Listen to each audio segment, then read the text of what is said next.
காக்கா காக்கா மாதிரி தான் கத்துது, அதோடைய தாய்மொழி. கிளி கீ கீ கீன்னு அது தாய்மொழியில் அது கத்துது. மாடு பசு மாடு அம்மா அப்படின்னு அது தாய்மொழியில் கத்துது. நாய் அதோட தாய்மொழியில் குலைக்குது. இப்போ அதை போய்கிட்டு மாடை போயிட்டு நாய் மாதிரி கத்துனா அது என்ன செய்யும்? கிளியை போயிட்டு காக்கா மாதிரி கத்துனா அது என்ன செய்யும்? பூனை மியான்னு கத்துது. அதை போய்கிட்டு குயில் மாதிரி கத்துனா என்ன செய்யும்? வேண்டாம். நான் ஒன்னே ஒன்று சொல்றேங்க, யாரும் எதை கத்துக்கணுமோ கத்துக்கிட்டோம், நான் கட்டாயப்படுத்தாதீங்கயா, உங்களை கையெடுத்து கும்பிடுறேன். அவர் பேரை சொல்ல வரும்போல இப்பவும் இருக்கார். அவர் ஒரு ஐபிஎஸ். அவர் தமிழே தெரியாது, தமிழ் தானே கத்துக்கணும். வா அந்த வடிவேல் பேசுற பாரு, வடிவேல் வசந்த கேளு. மூர்ரா வாய எங்க சொல்லு, கொண்டாட்டியா எங்க நீ சொல்லு. மூர்ரா மூர்ரா வாய, மூர்ரா வாய, மூர்ரா மூர்ரா ஓய, ஓயல்ல வாய, மூர்ரா வாய. இப்படியே சொல்லி சொல்லி சொல்லி கொடுத்து 4 வரைக்கும் 4 தடவை விட்டு அது சூப்பரா இங்கிலீஷ் தமிழ் பேசுது, என்னோட நல்லா பேசுது அந்த அம்மா. எங்க மொழியிலேருந்து தான் எல்லாமே கத்துக்கலாம், வேற மொழியிலேருந்து நாங்கள் என்னத்தை கற்றுக்கிறது? இங்கிலீஷ் சும்மா கனெக்டடு, சும்மா ஹாய் ஹவ் ஆர் யூ, அவ்வளோதான். அது என்ன இருக்குது? அது வேற எதுக்கு யூஸ் ஆகும், நம்ம அதுக்கு யூஸ் ஆகும் போயிடலாம். இங்கே அப்படி இல்லை, சின்ன சின்ன வார்த்தை கூட அர்த்தம் இருக்குது, அடையாளம் இருக்குது, எல்லாம் இருக்குது. அப்படி தங்கமான மொழி. நான் அரசியல் பேசலை, அரசியல் கிடையாது, நான் பேசுனது என்னுடைய மொழி. எத்தனையோ பள்ளம் வரும் மேடு வரும், அத்தனையும் தாண்டி அடித்து ஜெயிச்சு போயிட்டே இருக்கும். வர்ற 2026லையும் இதே தான். ஆமாம், போயிட்டே இருக்கும். அவர் ஜெயிப்பாருங்க. அவர் நிறைய ஏகப்பட்ட ஓட்டு, அதாவது 200 சீட்டுக்கு மேலே வருவார் பாருங்க. விமர்சனங்கிற பேரில் எவ்வளோ எரிகல்ல வந்து விழுகுது, பூரா சிக்ஸர் அடிக்கிற மாதிரி அடிச்சு அடிச்சு அடிச்சு அடிச்சு அடிச்சு தூக்குறாரு. என்னையா ஒரு அளவு இல்லையா? சுற்றி ரவுண்டு கட்டிக்கிட்டே இருக்காங்க. வா வா வா வா வா, நீ என்ன வேணாலும் பேசு, என்ன வேணாலும் செய், என்ன வேணாலும் சொல்லு. வா ராஜா, வா ராஜா வா, என்ன வேணாலும் இது யார் என்ன வேணாலும் பேசு. ஆனால் அவருடைய வேலையை கரெக்டாக செஞ்சுக்கிட்டே இருக்காரு. நம்ம முழுசாக சொல்லக்கூடாது, பெரிய அரசியல் பேச்சு மாதிரி ஆகி போகணும். நான் வரும்போது சொல்கிறாரு, அரசியல்லாம் பேசாதனே, நீ வந்து சும்மா வந்து தலைவரை அவரை போய் வாழ்த்துறதுக்கு நம்மளால முடியுமா? ஆனால் எங்கள் அப்பாவை வாழ்த்தவரில் நான் என் தகப்பனை வாழ்த்துற மாதிரி அவரை ஆயுசோடு இருக்கணும். இன்னைக்கு மதுரையில் நடக்கக்கூடிய திருவிழா மாதிரியே இருக்குது, எனக்கு சித்திர திருவிழா மாதிரி இருக்குது. நம்முடைய செந்தமிழ் நாட்டுடைய முதல்வர், தமிழ்நாட்டு முதலமைச்சர் அருமை அண்ணன் ஐயா முதல்வர் ஸ்டாலின் அவர்களுக்கு 72வது பொன்னான பிறந்த நாள்.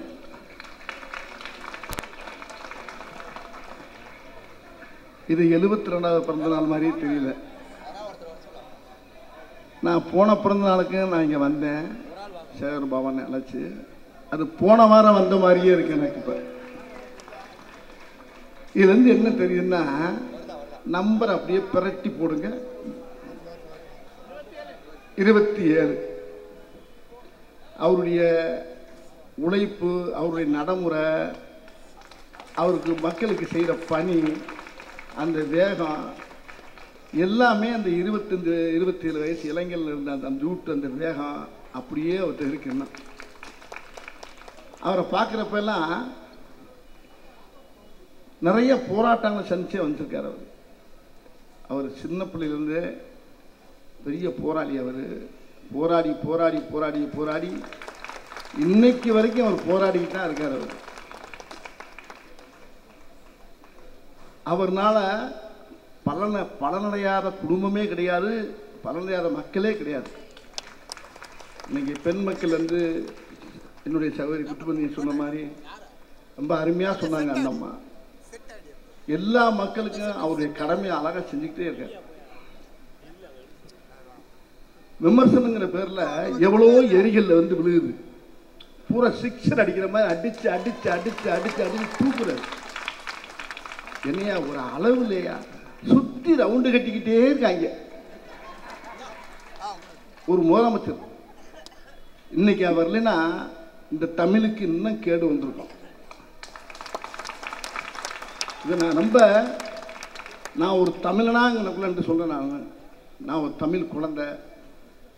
நான் அந்த இது ஒரு உண்மையிலே ஒரு தொன்மை வாய்ந்த மொழிங்க. அது எவ்வளவு போராட்டங்க. இவர் மட்டும் இல்லைன்னா அன்னைக்கு என்ன ஆகும்? ஒரு விஷயத்தை சொல்லிடுறேன், ரொம்ப அருமையான முதலமைச்சர், ரொம்ப திறமையான முதலமைச்சர். ஆனா ரொம்ப பொறுமையான முதலமைச்சர். அதே நேரத்தில் பொறுமைக்கும் ஒரு அளவு இருக்கு. நம்ம முதலமைச்சர் அது கொஞ்சம் இவரை பார்த்து பொறுமையே கடுப்பாயிடுச்சு. இப்ப இவ்வளவு பொறுமையாக இருக்கிறது ஒரு மனுஷன். ஆனா என்ன பொறுமையா இருந்துகிட்டே அடிக்கிறாரு பாருங்க. மக்களுக்கு செய்ய வேண்டிய பணியை செஞ்சுக்கிட்டே இருக்காரு, போய்கிட்டே இருக்கு. வா வா வா வா வா, நீ என்ன வேணாலும் பேசு, என்ன வேணாலும் செய்ய, என்ன வேணாலும் சொல்லு. வா ராஜா, வா ராஜா, வா, என்ன வேணாலும் யார் என்ன வேணாலும் பேசு. ஆனா அவருடைய வேலையை கரெக்டா செஞ்சுக்கிட்டே இருக்காரு. அதுதான் அவர்கிட்ட எனக்கு ரொம்ப பிடிச்சது. அவர் மட்டும் இல்லை, அதுக்கு அடுத்து வந்திருக்காரு பாருங்க டெப்டி சிஎம் உதயநிதி சார். அவர் அதை விடுங்க, வேலை நிறையா இருக்கு, வேலை நிறையா இருக்கு. என்ன வேலை? மக்கள் பணி. மக்களுக்காக நேரம் எனி டைமும் எந்நேரமும் உழைச்சிக்கிட்டு இருக்கு. அது ஒரே ஒரு ஆள். இப்போ எத்தனையோ உள்ள பார்த்தீங்கன்னா எத்தனையோ தொண்டர்கள் இருக்கீங்க, எவ்வளோ இருக்கீங்க, எவ்வளோ அமைச்சர் இருக்கீங்க, எவ்வளோ. அது உதாரணத்துக்கு இந்த ஒரு அமைச்சர் பத்தாதா? உதாரணத்துக்கு சிறப்பான அமைச்சர்லாம் எல்லாமே இருக்காங்க. ஒரே ஒரு அமைச்சர் உதாரணத்துக்கு சொல்றேன். இந்த ஒரு மனுஷன் பண்ற அக்கப்புறம் பாருங்க. இதே தான் இங்க எரியிற மாதிரி எல்லா கோயிலையும் நல்லா விளக்கெறியுது. இதே தான் இப்படிதான் வச்சிருக்காரு. எல்லா கோயிலும் இதே மாதிரி தான் நல்ல வெளிச்சமா வச்சிருக்காரு. அவர் கொடுத்த பணி அழகா செய்றாரு. வர்ற மார்ச் 1 தலைவருக்கு முதலமைச்சருக்கு பிறந்த நாள். அதை இதுக்கு முன்னால இருந்தே ஆரம்பிச்சு எல்லாருக்கும் சாப்பாடு போட்டு எல்லாரும் மனசையும் சந்தோஷப்படுத்துறாருன்னா, அப்ப அவர் மனசுக்கு ஏற்ற மாதிரி ஒரு அமைச்சர் நம்மளுக்கு கிடைச்சிக்காரு பாருங்க. எனக்கு நான் ஏற்கனவே போன வருஷம் சொன்னேன், எனக்கு சொன்னல என்னுடைய குலசாமி கோயில் பொதுமக்களுக்கும் அது சொந்தம். எனக்கு குலசாமியை திருவேற்றுடைய ஏன்னா ராமநாதபுரம் மாவட்டம் 25 ஏக்கரை ஆட்டையை போட்டு போயிட்டாங்கன்னு சொன்னல. நான் கூட சொல்லி போன வருஷம் சொன்னேன், மறுபடியும் ஞாபகப்படுத்துகிறேன். சொன்னேன் அவர்கிட்ட, அண்ணே இந்த மாதிரி ஆட்டையை போட்டு இதை நத்தம் பக்கத்தில் வச்சுருக்காங்கலாம், உள்ள ஒரே கூத்தடிக்கிறாங்கன்னே, யாரும் வாங்க முடியல, பேப்பர் இருக்கானேன்னாரு. அது மறுபடியும் சொல்கிறேன், இருக்குனேன்னு கொண்டாங்க. காலையில் பார்த்தா வந்துருச்சு, இடம் முடிஞ்சு போச்சு. 25 ஏக்கருங்க. அதை வாங்கி அனத்தில் வாங்கி அழகாக வச்சுட்டார்.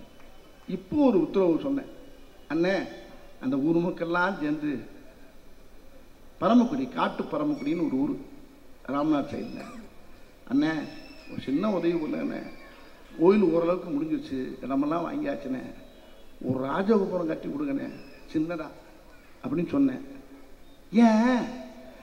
ஏன் சொல்லலை? இவ்வளோ அறிவில்லை உனக்கு? யாரங்கே வர சொல் அப்படின்னாரு. வேலை நடந்துகிட்டு இருக்கு. வந்தாங்க, படக்கு மண்ணை செக் பண்ணாங்க. இப்போ டக்கு டக்கு டக்கு டக்குன்னு ராஜகோபுரம் வேலை நடக்குதுங்க. யாருங்க செய்வாரு? முதலமைச்சர் அதாவது நம்ம தமிழ் முதலமைச்சருடைய அவருடைய பரிந்துரையிலையும் உதயநிதி ஐயா டெப்டி சிஎம்டைய பரிந்துரையிலையே அண்ணன் அழகா அதை உடனே கேட்டு உடனே டக்கு டக்கு டக்குன்னு அதெல்லாம் அப்படி ஒரு அற்புதமான ஒரு அமைச்சர் நம்மளுக்கு கிடைச்சிருக்காருங்க. காரணம் முதலமைச்சர் அப்படித்தான், அவருக்கு ஏற்ற அமைச்சர் இவர். இல்லை இவர் மட்டும் இல்லை, இவர் மா சுப்பிரமணியன் எத்தனையோ வரிசையாக சொல்லிக்கிட்டே இருக்கலாம். ஆனால் அவ்வளவு பேர் அருமையான ஒரு அந்த போர்ப்பட தளபதி மாதிரி மாட்டிருக்காங்க. எல்லாரும் அதனால இந்த இயக்கம் வந்து 75 ஆண்டுகளாக பயணம் பண்ணிக்கிட்டு இருக்கு. நம்ம முழுசாக சொல்லக்கூடாது, பெரிய அரசியல் பேச்சு மாதிரி ஆகி போகணும். நான் வரும்போது சொல்லிட்டாரு, அரசியல்லாம் பேசாதனே, நீ வந்து சும்மா வந்து தலைவரை அவரை போய் வாழ்த்துறதுக்கு நம்மளால முடியுமா? ஆனால் எங்கள் அப்பாவை வாழ்த்தவல்ல, நான் என் தகப்பனை வாழ்த்துற மாதிரி அவரை ஆயுசோடு இருக்கணும். ஆயுசோடு இருந்து கையால் சவுத்தோடு இருந்து இன்னும் மக்களுக்கு நிறையா செய்யணும். அவர் பிள்ளையும் செய்வார், அவர் பேரனும் செய்வார், அவர் செஞ்சுக்கிட்டே இருப்பாருங்க, செய்வார். இந்த தமிழ் தாய் அந்த வெற்றி திருமகள் இவரை எந்நேரம் பற்றி கொண்டு இருக்கிறாள்ங்கிறது நல்லா தெரியும். நம்ம தமிழ்நாட்டு முதலமைச்சர் கையால் சோத்தோடு நல்லா இருப்பார். இப்போ இடையில ஒன்று கிளப்பி விட்டாங்க, சொல்லக்கூடாது, இருந்தாலும் சொல்லிட்டு ஆகணும். ஒன்றும் செய்ய வேணாம். தமிழ் மொழிக்கு சின்ன ஒரு ஆபத்து, அது வழக்கம் போல வந்துக்கிட்டே இருக்கு. இந்த வாட்டி தமிழ் மொழிக்கு சின்ன சின்ன எல்லாம் கேள்விப்பட்டிருப்பீங்க. நான் சொல்றேன், காக்கா காக்கா மாதிரி தான் கத்துது, அது தாய்மொழியில இல்லையாண்ணே? அண்ணே உங்களை தான் கேட்கிறேனே, இங்க பாருங்க, காக்கா காக்கா மாதிரி தான் கத்துது, அதோடைய தாய்மொழி. கிளி கீ கீ கீன்னு அது தாய்மொழியில் அது கத்துது. மாடு பசு மாடு அம்மா அப்படின்னு அது தாய்மொழியில் கத்துது. நாய் அதோட தாய்மொழியில் குலைக்குது. இப்போ அதை போய்கிட்டு மாடை போயிட்டு நாய் மாதிரி கத்துனா அது என்ன செய்யும்? கிளியை போயிட்டு காக்கா மாதிரி கத்துனா அது என்ன செய்யும்? பூனை மியான்னு கத்துது, அதை போய்கிட்டு குயில் மாதிரி கத்தனா என்ன? வேண்டாம். நான் ஒன்னே ஒன்று சொல்றேங்க, யாராரும் எதை கத்துக்கணுமோ கத்துக்கட்டும், நான் கட்டாயப்படுத்தாதீங்கயா, உங்களை கையெடுத்து கும்பிடுறேன். எங்க நாட்டில் ஒவ்வொரு மாநிலத்துக்கும் ஒவ்வொரு கலாச்சாரம் இருக்கு, ஒரு மொழி இருக்கு, என்ன அதுதான் அடையாளம். ஆனால் எங்க தமிழ்நாட்டுக்கு எங்களுக்கு அடையாளம் வந்து இந்த தமிழ் தாய் தான், தமிழ் மொழி தான். என்னுடைய சாதாரண வட்டார மொழி இருக்குல்ல, இந்த மொழி நான் பேசுகிற மொழி இருக்குல்ல, நான் அவ்வளவு வந்து இலக்கியம் படிக்கலை, தொல்காப்பியம் படிக்கலை, 5000 ஆண்டுகளுக்கு மேலே கண்டுபிடிக்கப்பட்ட ஒரு மொழி. 2000 ஆண்டுகளுக்கு முன்னாலே திருவள்ளுவர் எழுதி வச்சது. அந்த மொழிக்கே எவ்வளோ பவர்னா, 5000க்கு முன்னால் அந்த மொழிக்கு எவ்வளோ வலிமை இருந்துச்சுன்றதை பாருங்க. அப்படிப்பட்ட மொழி இன்னைக்கு வந்து யார் இருக்கு? இன்னைக்கு தமிழ்நாடு முதலமைச்சர் அருமை ஐயா ஸ்டாலின் அவருடைய பார்வையில் நிற்குது. அவர் சொன்னார் பாருங்க, என்ன நடந்தாலும் சரி இந்த மொழிக்காக என் உயிரே கொடுப்பேன்னு பாருங்க. அந்த ஒரு வார்த்தை தமிழ்நாட்டு மக்களை பூரா அவ்வளோ வரை மனசை ரொம்ப நெகிழ வச்சிருச்சு. அப்படிப்பட்ட மொழி நீங்கள் எதை வேணாலும் பேசுங்க, எந்த வேணாலும் பேசலாம், எதை வேணாலும் பண்ணலாம், திணிக்க வேணாம், புகுத்த வேணாம், வேண்டாம். ஏன்னா நான் பேசுகிற மொழியை வச்சே ஒருத்தர் சொன்னார், பெரிய ஆஃபீஸர், ஒரு ஐஏஎஸ் ஐபிஎஸ் ஆஃபீஸர்லாம் என்கிட்ட சொன்னார், என் ஒய்ஃபு நார்த் இந்தியனு, உங்கள் மொழியை பார்த்து நீங்கள் பேசுகிற காமெடி வசனத்தை பார்த்தே என் பொண்டாட்டி கற்றுக்கிட்டா சார் அப்படின்னாரு ஒருத்தர். அவர் பேரை சொல்ல வரும்போல இப்பவும் இருக்கார். அவர் ஒரு ஐபிஎஸ், அவர் தமிழே தெரியாது, தமிழ் தானே கற்றுக்கணும், வா அந்த வடிவேல் பேசுகிற பாரு, வடிவேல் வசனத்தை கேளு, மூர்ரா வாய எங்க சொல்லு பொண்டாட்டிய, எங்க நீ சொல்லு, மூர்ரா மூர்ரா வாய, மூர்ரா வாய, மூர்ரா மூர்ரா ஓய, ஓயல்ல வாய, மூர்ரா வாய, இப்படியே சொல்லி சொல்லி சொல்லி கொடுத்து 4 வரைக்கும் 4 தடவை விட்டு அது சூப்பராக இங்கிலீஷ் தமிழ் பேசுது, என்னோட நல்லா பேசுது அந்த அம்மானே. பொண்டாட்டிகிட்ட போனை கொடுக்குறாரு, அது என்கிட்ட பேசிட்டு. இப்படி எல்லா ஸ்டேட்லேயும் பார்த்தீங்கன்னா எங்கள் மொழி உலகத்துக்கு பூரா கற்றுக் கொடுக்கக்கூடிய மொழி தமிழ் மொழி. எங்கள் மொழியிலேருந்து தான் எல்லாமே கற்றுக்கலாம், வேறு மொழியிலேருந்து நாங்கள் என்னத்தை கற்றுக்கிறோம்? இங்கிலீஷ் சும்மா கனெக்டடு, சும்மா ஹாய் ஹவ் ஆர் யூ, அவ்வளோதான். அது என்ன இருக்குது? அது வேற எதுக்கும் யூஸ் ஆகும், நம்ம அதுக்கு யூஸ் ஆகும் போயிடும். இங்கே அப்படி இல்லை, சின்ன சின்ன வார்த்தை கூட அர்த்தம் இருக்குது, அடையாளம் இருக்குது, எல்லாம் இருக்குது. அப்படி தங்கமான மொழி. நான் அரசியல் பேசலை, அரசியல் கிடையாது, நான் பேசுனது என்னுடைய மொழி. இந்த திமுக மேடையில் என்று பேசுறது வந்து ஒரு தமிழுடைய மேடையில் என்று பேசிக்கிட்டீங்க. இது திமுக மேடை மட்டும் இல்லை, தமிழுடைய மேடை, தமிழ்நாட்டுடைய மேடை. அந்த மேடை நான் யாரையுமே குறை சொல்ல, என்னை பற்றி நீ என்ன வேணாலும் கமெண்ட் பண்ணுங்க, என்ன வேணாலும் பண்ணிக்கோங்க, ஆனால் அது கிடையாது. என்னது என்ன சொல்றானே வாங்கி கொடுங்க. டைம் ஆயிடுச்சா? என்ன ஜாலியா நம்ம ஜாலியா அவர் வர்றது எனக்கு திக்கு நாய் வருது. ஐயா இன்னும் திடீர்னு ஐயா பொய்யான்னு வருது சவுண்ட். அது மாதிரி நம்ம உண்மையிலே வந்து ஒரு அருமையான ஒரு பொன்னான முதலமைச்சர் நம்ம இருந்திருக்கோம். மறுபடியும் சொல்கிறேன், அவர் இன்னும் பாருங்களேன், அவர் இன்னும் வெற்றி பெற்றுக்கிட்டே இருப்பார், அவர் ஜெயிச்சுக்கிட்டே இருப்பார். நம்முடைய முதலமைச்சர் இந்த தமிழ் தாய் பெற்றெடுத்த செல்ல பிள்ளை அவர்னால இந்த மொழிக்கு ரொம்ப நிறையா தமிழ்நாட்டு மக்களுக்கும் தமிழ் மொழிக்கு என்றைக்குமே எந்த கேடு வராதுங்கிறது எங்கள் ஆத்தா மேலே சத்தியமாக சொல்கிறேங்க. நீரோடி கையால் சோத்தோடு நல்லா வாழணும், நல்லா இருக்கணும். அவர் இன்னும் இளமையாக இருந்து அவங்க குட்டிபத்தி நம்ம சொன்ன மாதிரி அவர் தன்னுடைய தந்தை வயசெல்லாம் அவர் கடக்கணும். அவர் கடந்து நிறைய மக்களுக்கு நிறைய பணி செய்யணும். அவர் எங்கள் வீட்டில் ஒரு அண்ணன், அவர் தமிழ்நாட்டு முதலமைச்சர் கிடையாது, அது மட்டும் கிடையாது, ஒவ்வொரு வீட்டு மக்களுக்கும் ஒரு மூத்த புள்ள, ஒரு தகப்பை மாதிரி அவர் இந்த அளவுக்கு இந்த போராடி ஜெயிக்கிறாருன்னா எவ்வளோ எந்நேரம் பார்த்தாலும் பண்ணிட்டாங்க. ராத்திரி ஒரு தூக்கமே கிடையாது, ஒரு நாளைக்கு 2 மணி நேரம் 3 மணி நேரம் தூங்குறாரு. அவர் இப்போ பார்த்தா அங்கே போய்கிட்டு இருக்காரு, அங்கே போய்கிட்டு இருக்காரு, ஏதோ பண்ணிக்கிட்டே இருக்காருங்க, மக்களுக்கு பணி செஞ்சுக்கிட்டு தான் இருக்கார். அவர் நீடோடி பல்லாண்டு பல கோடி 100 ஆண்டு வாழணும்னு எங்கள் அண்ணன் ஏற்றி வச்ச எங்கள் ஐயனார் திருவேற்றுடைய ஐயனார் சத்தியமாக்குறேன், நீடோடி வாழணும்னு அவரை பிரார்த்தனை பண்ணிக்கிறேன். உங்கள் சார்பாகவும் அவர் வந்து வேண்டிக்கிறேன். வணக்கம், நன்றி.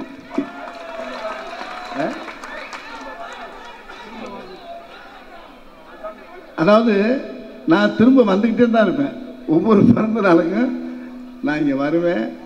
அதே மாதிரி இவரை வந்து இப்போ இருக்க மாதிரியே அவரை பார்த்துக்கிட்டு தான் இருப்பேன். அவரை எங்கள் அண்ணன் இவர் எல்லாருமே நீடோடி வாழணும். ரொம்ப சந்தோஷமாக இருக்குது, உங்களையெல்லாம் எனக்குள்ளே பார்த்து பெருமையாக இருக்குது.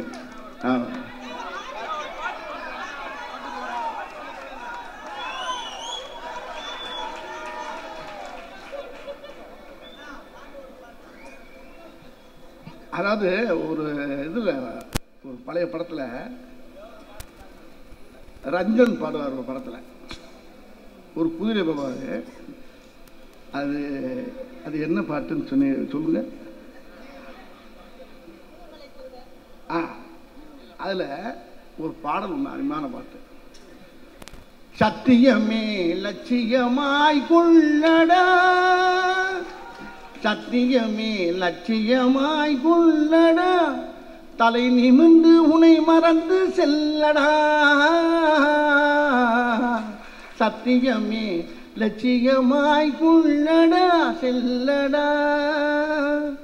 வழியினிலே எத்தனையோ மேடுமள்ளும் உன்னை இடற வைத்து தள்ள பார்க்கும் புலியிலே, வழியினிலே எத்தனையோ மேடுமள்ளும் உன்னை இடற வைத்து தள்ள பார்க்கும் புலியிலே, அத்தனையும் தாண்டி காலை முன்வையடா, அத்தனையும் தாண்டி காலை முன்வையடா, நீ அஞ்சாமல் கடமையிலே கண்மையடா, சத்தியமே லட்சியமாய் கொள்ளடா வெல்லடா வெல்லடா அப்படின்னு நம்ம தமிழ்நாட்டு முதலமைச்சர் ஐயா ஸ்டாலின் அவர் நம்ம எல்லாருக்கும் சொல்ற மாதிரி நினச்சிக்கிட்டு உங்களுக்கு என்னுடைய வணக்கத்தை சொல்லிக்கிறேன். எல்லாருமே இந்த பாட்டை மனசில் வச்சுங்க. இதுதான், எத்தனையோ பள்ளம் வரும் மேடு வரும், அத்தனையும் தாண்டி அடித்து ஜெயிச்சு போயிட்டே இருக்கணும். வர 2026 இதே தான் போயிட்டே இருக்கும். அவர் ஜெயிப்பாருங்க. அவர் நிறைய ஏகப்பட்ட ஓட்டு, அதாவது 200 சீட்டுக்கு மேலே வருவார் பாருங்க. அவர் நம்ம முதலமைச்சர், அவர் கையால் சோத்தோட நல்லா இன்னும் அவர் நல்லா மக்களுக்கு நிறையா செய்வார். அதாவது சொன்னதையும் செய்கிறாரு, சொல்லாதையும் செஞ்சுக்கிட்டு இருக்காரு. இந்த சொன்னதில் 10% தான் இருக்குது, சொல்லாத தான் எக்கச்சக்கம் போட்டு செஞ்சுருக்காரு. அதனால் அவர் உண்மையிலே நம்மளுக்கு கிடைச்ச ஒரு பெரிய பாக்கியம் அவர். வாழ்க வாழ்க ஐயா, நீடோடி பல்லாண்டு நம்ம முதலமைச்சர் வாழணும். நன்றி, நன்றி, வணக்கம்.